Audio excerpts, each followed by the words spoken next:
Balik lagi ke channel Dilectum. Kali ini aku mau ngenalin satu alat yang berguna banget buat kalian para konten kreator atau ilustrator atau desainer. Alat itu adalah Turbox. Jadi beberapa bulan sebelumnya aku ditawarin untuk dikirimin barang ini. Dan kelihatannya produk ini menarik banget karena bisa ngebantu buat kerjaanku. Sebagai desainer atau ilustrator yang pakai PC, pasti dong kita pakai shortcut banyak di aplikasinya. Dan fungsi dari Turbox ini bisa dipakai sebagai pengganti shortcut di keyboard. Penasaran kayak gimana? Kita lihat dulu aja isi produknya.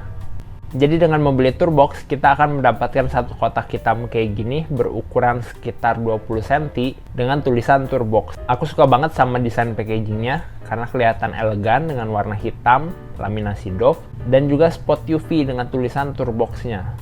Simple tapi keren. Di dalamnya itu ada buku petunjuk, controller, sama kabelnya.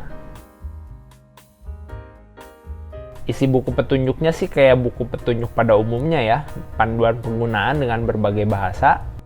Kurang lebih ada 9 bahasa di buku petunjuknya. Buat kabelnya kayak gini udah pakai colokan Type-C. Dan colokan satu lagi itu colokan USB, jadi tinggal dicolokin aja ke PC. Kita bahas controllernya. Kalau kita lihat ini sekilas bentuknya kayak stick PS atau kayak buat nge-DJ ya. Ada tombol puter, scroll, dan ada 4 arah. Bener-bener kayak buat main game. Tapi yang ngebedain ini dari ukurannya. Mungkin ini sekitar 15 sentian aja, nggak terlalu besar. Tapi karena nggak terlalu besar, ini cocok banget buat dipegang satu tangan doang. Controllernya kelihatan elegan, tapi yang aku sayangin ini laminasi doff. Jadi ya kayak yang kita tahu kalau laminasi doff itu agak gampang berminyak. Buat yang tangannya berminyak sih ini harus hati-hati banget supaya nggak kotor. Langsung aja aku pasang Turbox ini ke PC. Caranya gampang banget, tinggal colokin Turbox-nya ke USB port. Nah buat ngaktifin Turbox-nya ini harus download software-nya dulu. Tanpa software, si controllernya ini nggak aktif sama sekali. Installernya nggak disediain di dalam box, tapi bisa di-download di webnya langsung. Ya ini bukan masalah besar sih karena sekarang kan kita udah ada di zaman internet. Jadi gampang banget buat ngedownload softwarenya. Kita lihat softwarenya kayak gimana. Nah tampilan aplikasinya seperti ini. Jadi di sini udah ada preset list. Kalau kita lihat ini ada beberapa list program. Jadi si shortcutnya ini bisa menyesuaikan sama program yang kita pakai. Ini praktis banget. Bahkan kita bisa buat shortcut sendiri buat program lainnya. Ya aku agak penasaran sih apa ini bisa dipakai buat main game juga atau enggak. Makanya di sini aku nyobain buat preset Dota, tapi aku belum nyobain sih masuk ke gamenya kayak gimana. Balik lagi ke preset Photoshop, shortcutnya ini sebenarnya udah dibuatin template-nya, tapi kalau kita kurang sreg masih bisa diubah-ubah sendiri, senyamannya kita aja. Pertamanya aku kira shortcutnya ini cuma sebatas yang ada di sini doang, jadi aku kira dikit. Cuma beberapa tombol, tapi ternyata di shortcutnya ini bisa buat banyak banget. Bisa ngegabungin kombinasi-kombinasinya. Dan masih banyak list kosong yang bisa diisi sendiri. Sekarang kita langsung aja cobain buat ilustrasi pakai Turbox. Ini pengalaman pertamaku pakai Turbox dan ini opini jujur. Di awal-awalnya karena kebiasa pakai keyboard, aku masih nggak kebiasa sama Turbox ini. Tapi udah beberapa menit, menurutku Turbox ini kepake banget. Soalnya banyak shortcut yang bisa diklik cuma pakai satu tombol. Contohnya tombol undo atau biasa orang sebut undo. Nah di Photoshop itu kalau mau undo biasanya kan pakai tombol Ctrl plus Z atau enggak Ctrl Alt Z. 3 jari buat satu shortcut. Agak merepotkan. Tapi dengan pakai Turbox ini cukup satu tombol aja. Jadinya praktis banget. Nah tombol lain lagi yang kepake banget itu tombol besar kecilin brush sama zoom in zoom out. Shortcut ini di keyboard agak nyusahin soalnya jaraknya jauh. Ctrl plus sama Ctrl min.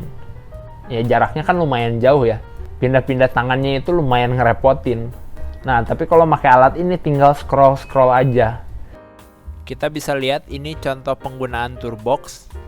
Jarak antar tombolnya lebih dekat dibandingin keyboard. Jadinya nggak perlu banyak pindah-pindah posisi.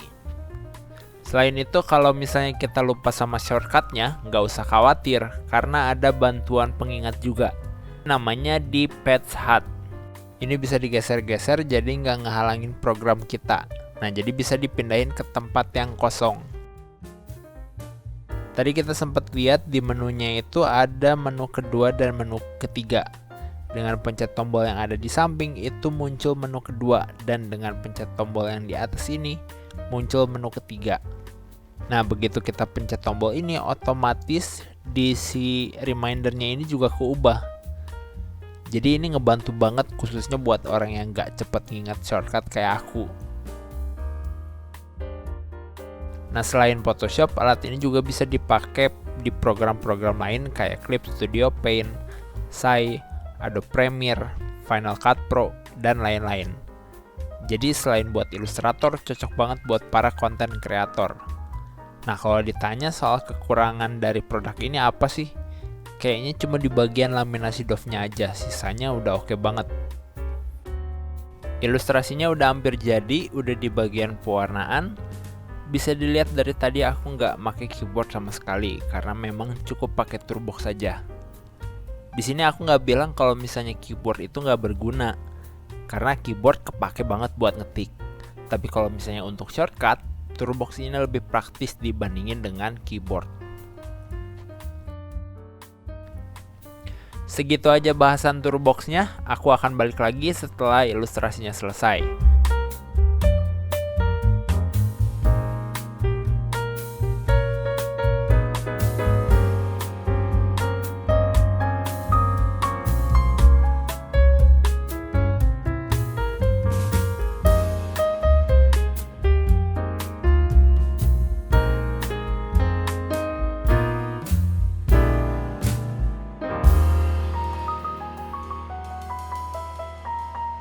Dan ini hasil ilustrasinya. Menurutku sih ini menyenangkan banget bikin ilustrasi pakai Turbox. Kayak ada pengalaman baru yang beda gitu. Dan berasa kayak DJ juga. Nge-scroll, muter-muterin disknya. Jadi emang Turbox ini ngebantu banget buat ngeringanin pekerjaan kita. Apalagi buat kita yang pas kerjanya cepet, ini bisa ngebantu banget buat mempersingkat waktu. Nah, buat kalian yang penasaran dan pengen beli alat ini di mana, kalian bisa klik link yang ada di deskripsi. Atau mungkin kalau misalnya kalian udah punya produknya dan pengen share pengalaman kalian menggunakan produk ini, silahkan bisa tulis di kolom komentar. Karena aku juga pengen mendengar pendapat kalian. Dan segitu aja video kali ini. Jangan lupa like, komen, dan subscribe kalau kalian suka videonya. Terima kasih buat yang udah nonton. Sampai jumpa di video berikutnya.